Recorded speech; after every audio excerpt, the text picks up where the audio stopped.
The grand ballroom of the Crystal Palace Hotel sparkled with elegance as the annual Children's Education Foundation Gala was in full swing. Among the well-dressed crowd, a young real estate developer stood near the champagne fountain, his designer suit and confident stance marking him as someone who had already made his mark in the business world at just 32. He wasn't particularly interested in the event until he noticed a woman in a simple blue dress telling animated stories to a group of donors.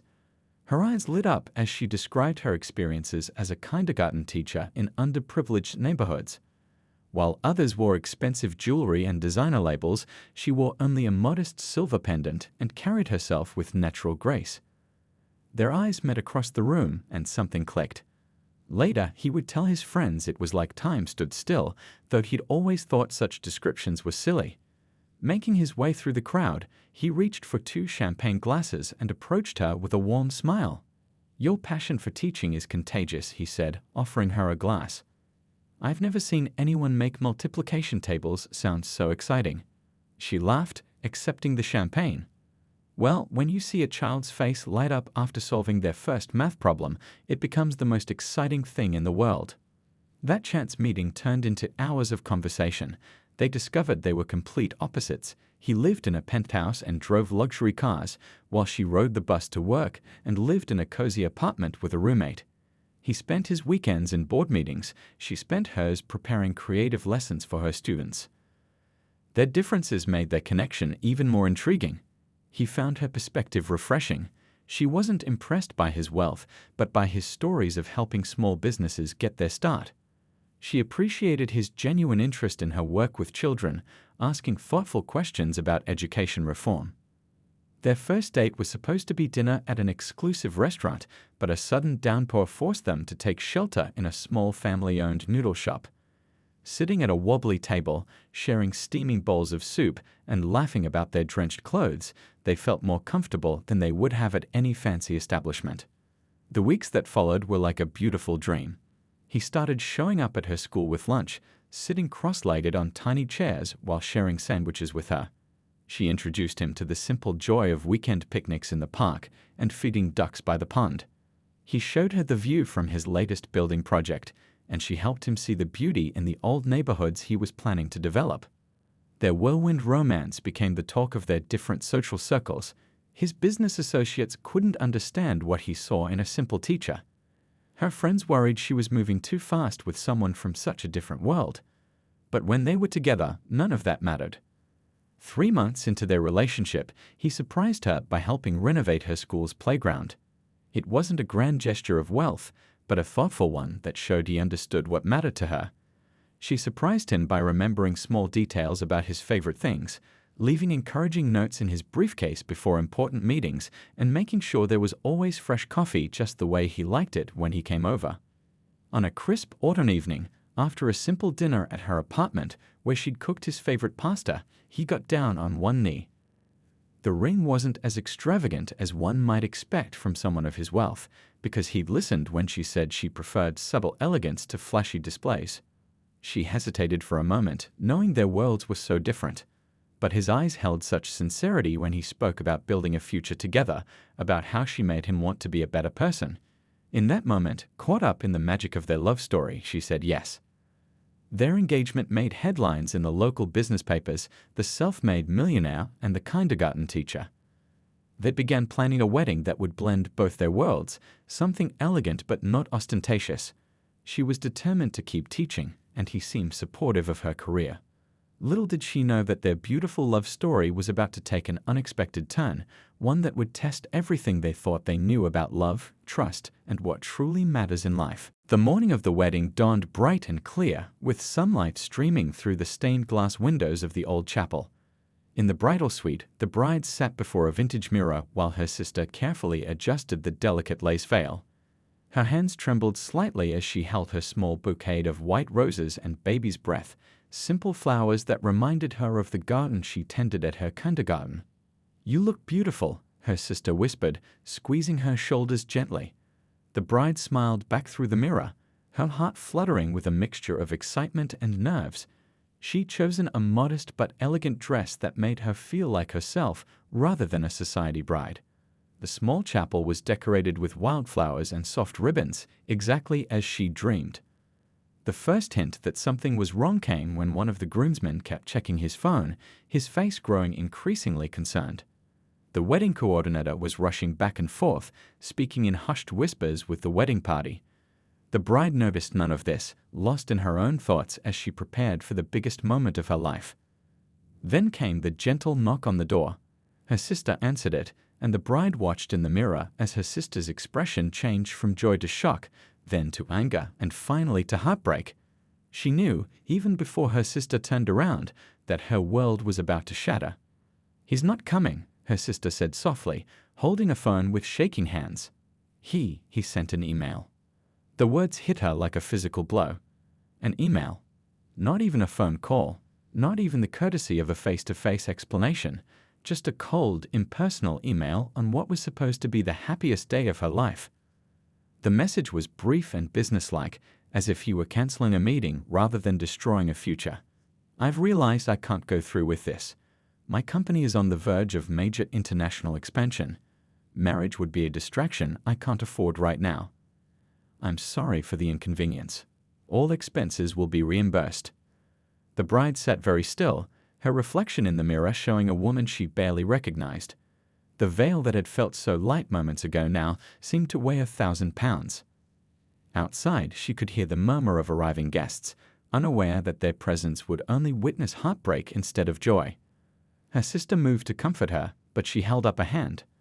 "I need to do this myself," she said quietly, standing up. With steady hands, she removed the veil, folded it carefully, and placed it back in its box. Then she walked to the chapel's main entrance, where over 200 guests were waiting. Standing before them, her voice never wavered as she announced that there would be no wedding. She apologized for their wasted time and thanked them for coming. Some gasped, others cried, but she remained composed, even as her heart was breaking. What nobody knew, not even her sister, was that she had discovered something just 2 days ago. She was expecting a baby. She had planned to tell him during their honeymoon, imagining his joy at the news. Now, that happy dream had turned into her most closely guarded secret. In the days that followed, his business made headlines for securing a massive international deal. His photo appeared in financial magazines, showing him shaking hands with foreign investors on the very day he should have been saying his vows. He looked confident, successful, and completely unaffected by what he'd done. She packed up their shared memories in a single box: photos, movie tickets, the little notes he'd left in her classroom. The engagement ring, which had felt so perfect on her finger, went into a small velvet pouch. She thought about sending it back, but decided against it. Let him wonder what became of it, just as she would always wonder what became of the man she thought she knew. When the morning sickness started, she told no one except her sister. Together, they began planning her fresh start in a new city. Her sister wanted her to demand support from him, to make him face what he'd done, but she refused. "My child deserves better than to be an obligation," she said firmly. "We'll make our own way." The hardest part wasn't the abandonment, it was facing her young students on Monday morning. One little girl asked why she wasn't wearing her pretty ring anymore. "Sometimes," she explained, kneeling down to the child's level, "life teaches us very important lessons about being brave and strong, even when things don't go as planned." That evening, as she packed up her classroom materials, she found a drawing from one of her students, a simple picture of a smiling face with the words, "Best teacher ever." Looking at it, she realized that while one door had closed, she still had so much love to give.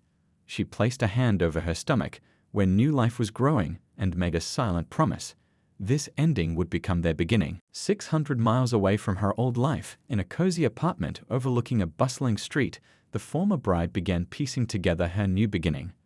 Her first visit to the local doctor brought unexpected news that made her grab the examination table for support.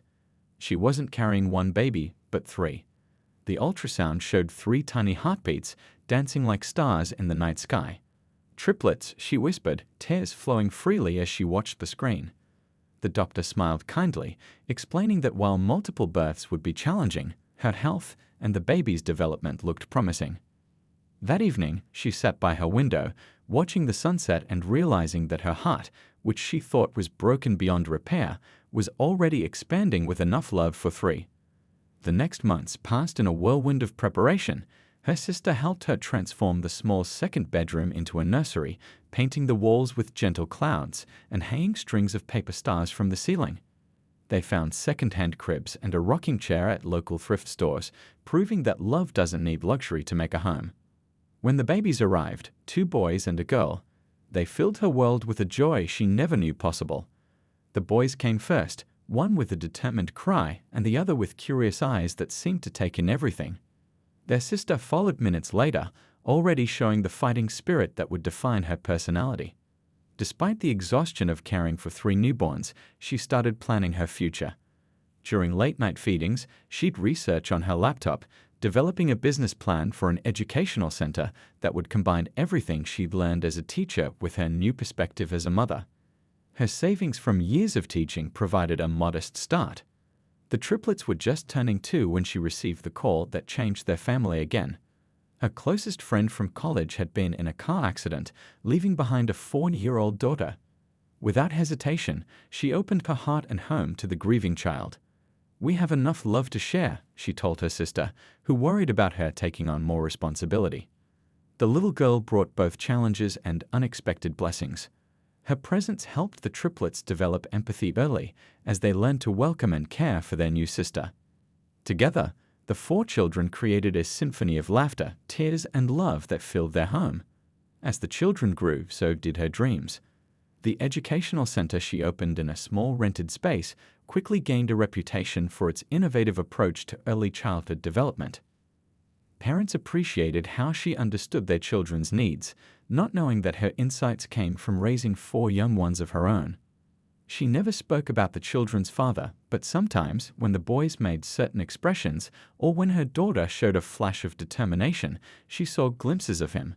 These moments no longer brought pain, only gratitude for the unexpected gifts life had given her.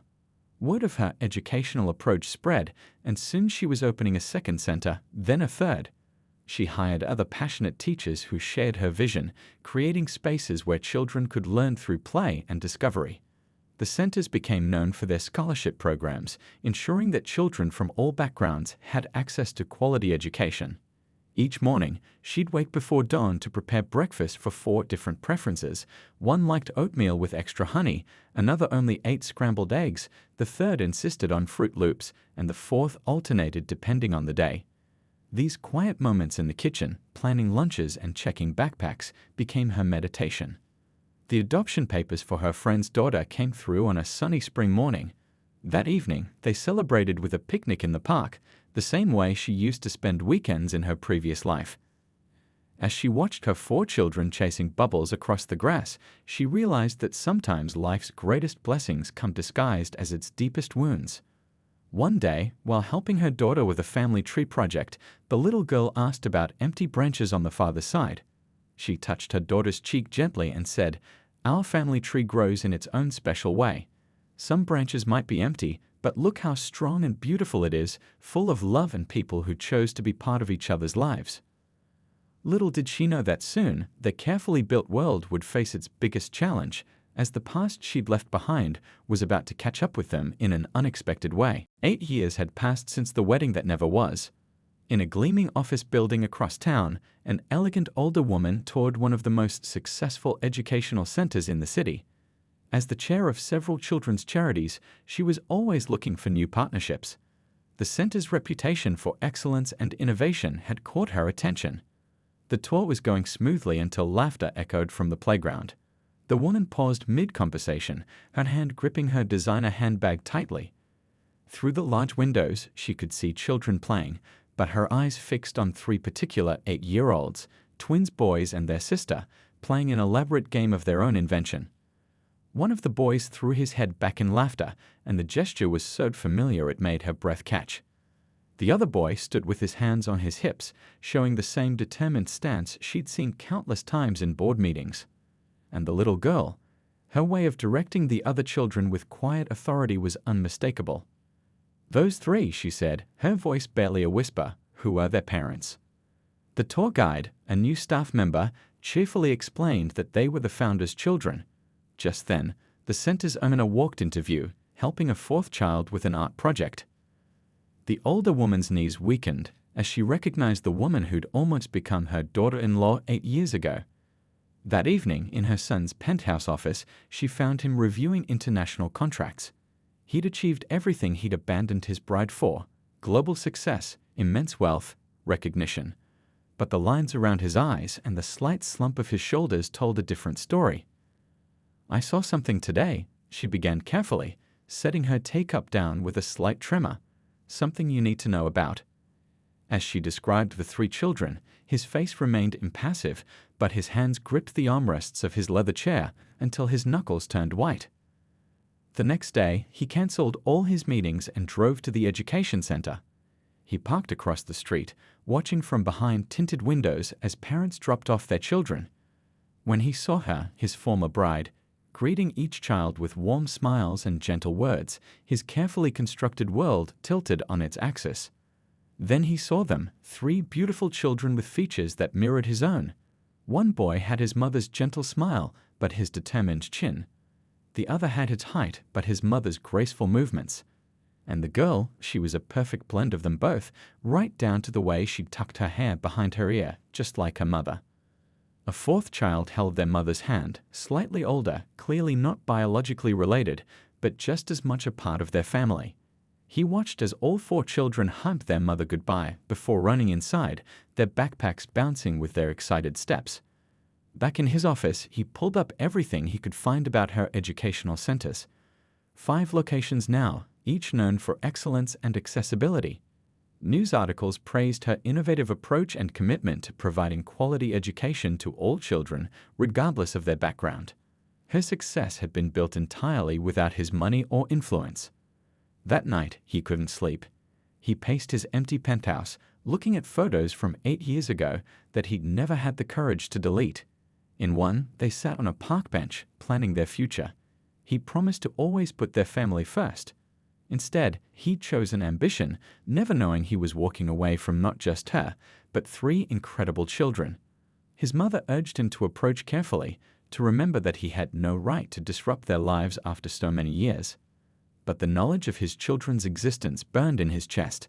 Every business success now felt hollow compared to the weight of 8 years of lost bedtime stories, first steps, and school plays.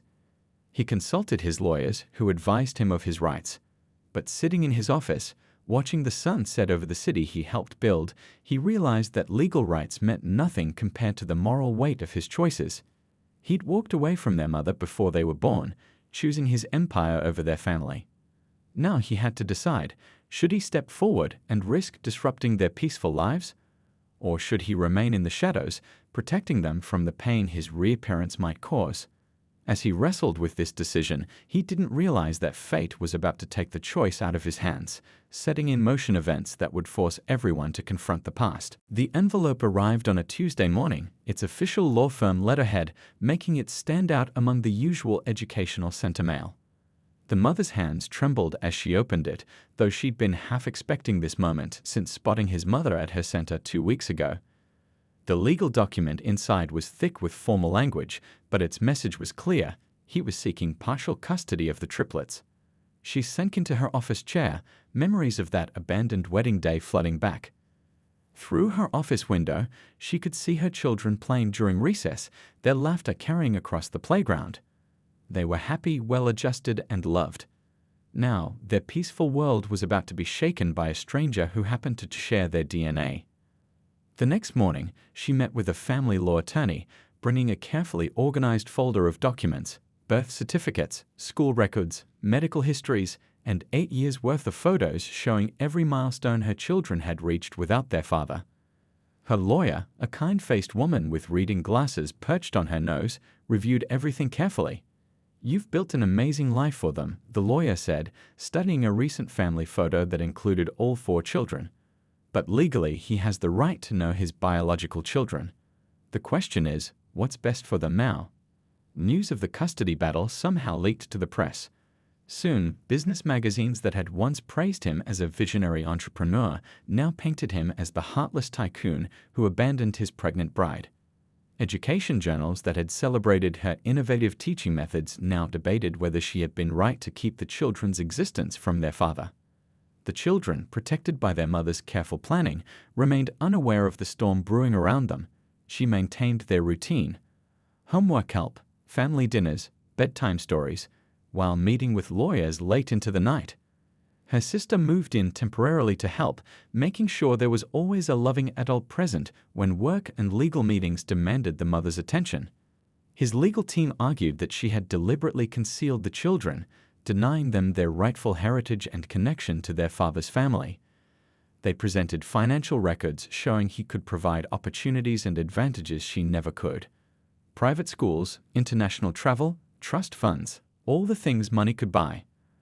Her lawyers countered with evidence of the life she built: report cards showing the children's academic excellence, art projects and science fair ribbons, videos of school performances where all 4 siblings supported each other, testimonials from teachers about how well-adjusted and kind the children were, and most importantly, proof that she had never accepted a penny of child support, wanting her children to grow up valuing love over money. The most difficult day came when his lawyers demanded DNA testing. Though the children's parentage was obvious to anyone who saw them, legal proof was required. She had to explain to her confused 8-year-olds why they needed to visit a doctor for special tests, carefully avoiding any mention of their father. That evening, her oldest child, the adopted daughter, found her crying in the kitchen after the others had gone to bed. "Are they going to take my brothers and sister away?" the little girl asked, her voice small and frightened. The mother gathered her close, promising that nothing would break their family apart. But alone in her room that night, she wondered if she could keep that promise. The court appointed a child psychologist to evaluate the situation. During one session, one of the twin boys mentioned that he sometimes wondered why they didn't have a dad like other kids, but then said it didn't matter because they had the best mom in the world, and she's enough. His simple statement would later become a powerful testament in court. Meanwhile, he sat through business meetings distracted, his mind wandering to the children he'd never known. His mother urged him to consider a gentler approach, suggesting family therapy instead of legal action. But years of handling business conflicts through lawyers had made him forget how to solve problems with humanity instead of legal force. The media circus grew. Photographers camped outside both the educational center and his office building. She had to hire security to keep reporters away from the children. He issued statements through his PR team, trying to paint himself as a father fighting for his rights, but public opinion largely sided with the mother who'd raised the children alone. As the court date approached, both parties received an unexpected letter. The judge, known for her focus on children's welfare, required them to attend mandatory mediation before proceeding with a formal hearing. Neither realized it yet, but this requirement would open the door to conversations that should have happened 8 years ago. The mediation room felt too small for the weight of 8 years of unspoken words. They sat across from each other at a polished wooden table, both looking different yet somehow the same. She wore a simple blue dress, similar to the one she'd worn when they first met. He wore an expensive suit that couldn't hide the dark circles under his eyes. The mediator, a gentle-voiced woman with silver hair, asked them to share their stories. As the mother spoke first, her voice steady despite her trembling hands, she revealed something that stunned everyone in the room. 3 years after the wedding that never was, she had seen him too. She had been at a downtown playground with one of the twin boys who was fighting a cold. The other children had stayed home with her sister. Through the falling autumn leaves, she had spotted him walking toward his car after a business lunch.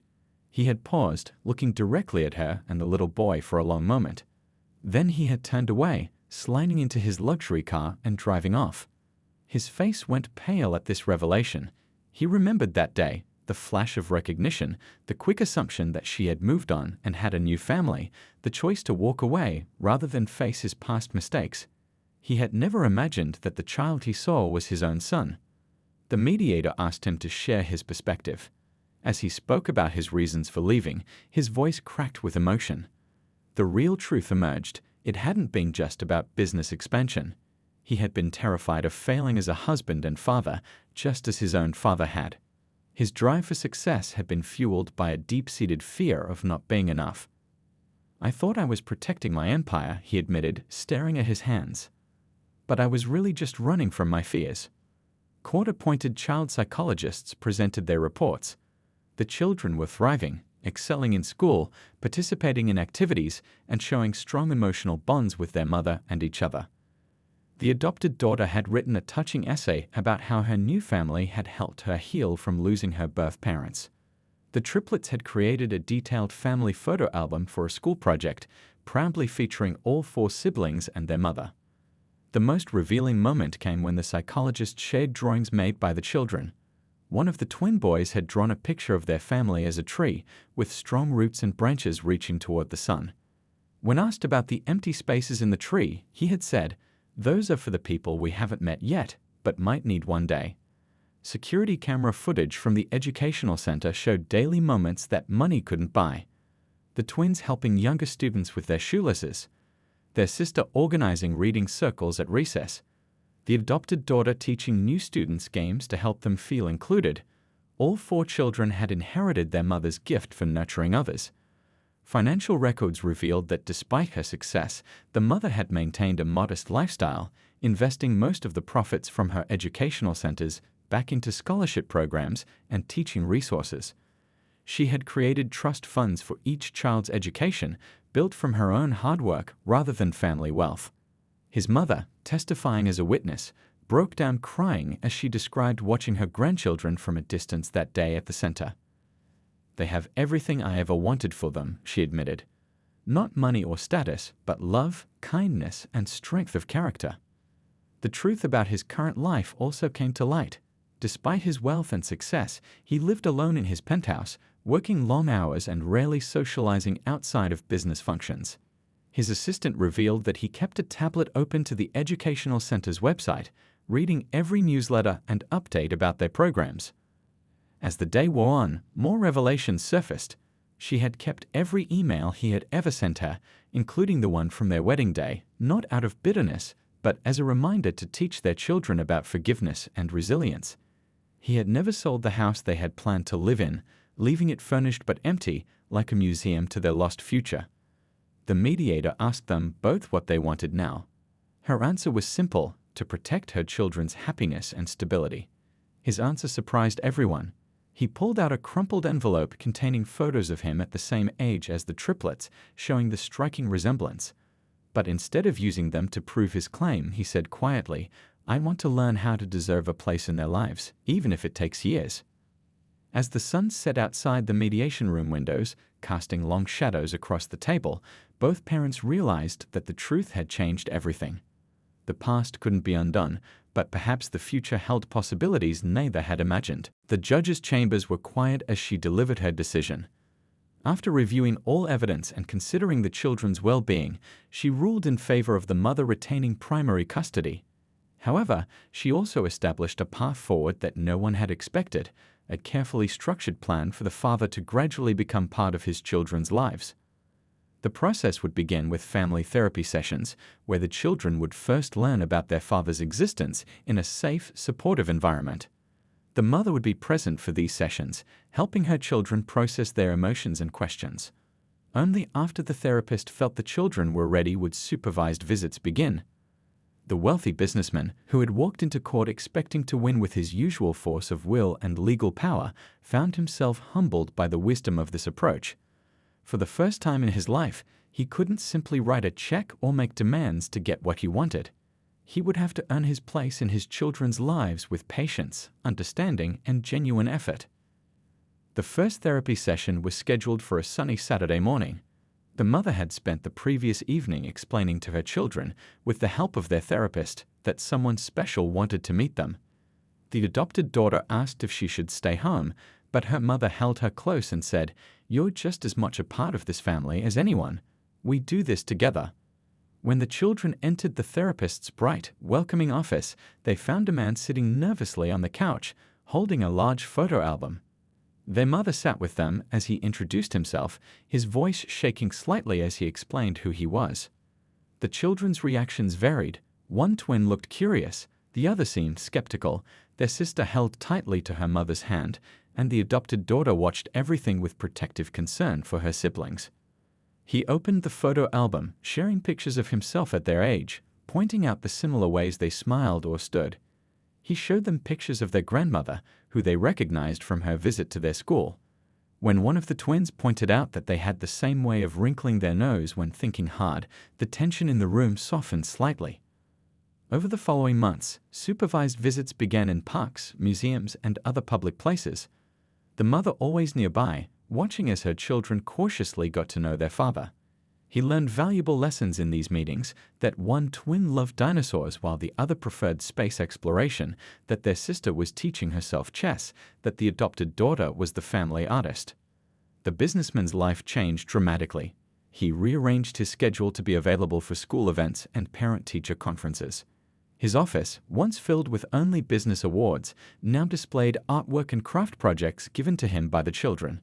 He attended parenting classes, read books on child development, and learned to value listening over speaking. One significant moment came during a school science fair. All 4 children had projects on display, and both parents attended.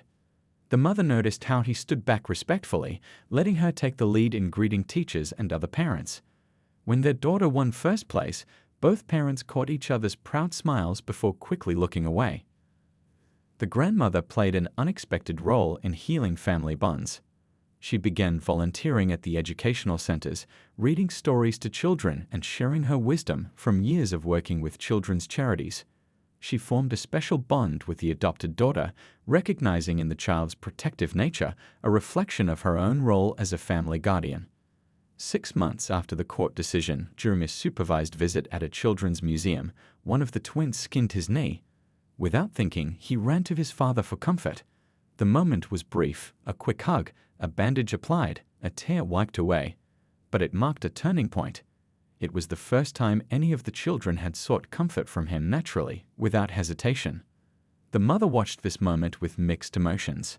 She saw how carefully he handled their son's injury, how his instinct to protect had finally awakened. That evening, she added the incident to her journal, where she documented their journey for the children to read someday. As the year drew to a close, the family attended a winter concert at the educational center. The children performed in various roles. One twin played piano, the other sang in the choir, their sister narrated, and the adopted daughter designed the backdrop. Both parents sat in the audience, separated by empty seats but united in their pride. After the performance, as families mingled over hot chocolate and cookies, the businessman watched his children laughing with their friends. He turned to their mother and said quietly, "Thank you for raising them to be better than I ever was." She smiled softly and replied, "They're better because they have parts of both of us." The story didn't end with a perfectly happy family or instant forgiveness. Instead, it ended with something more valuable: understanding, growth, and the recognition that real wealth isn't measured in bank accounts, but in the love we give and receive. The children learned that family can grow and change, that mistakes can lead to wisdom, and that it's never too late to build bridges across the gaps in our hearts.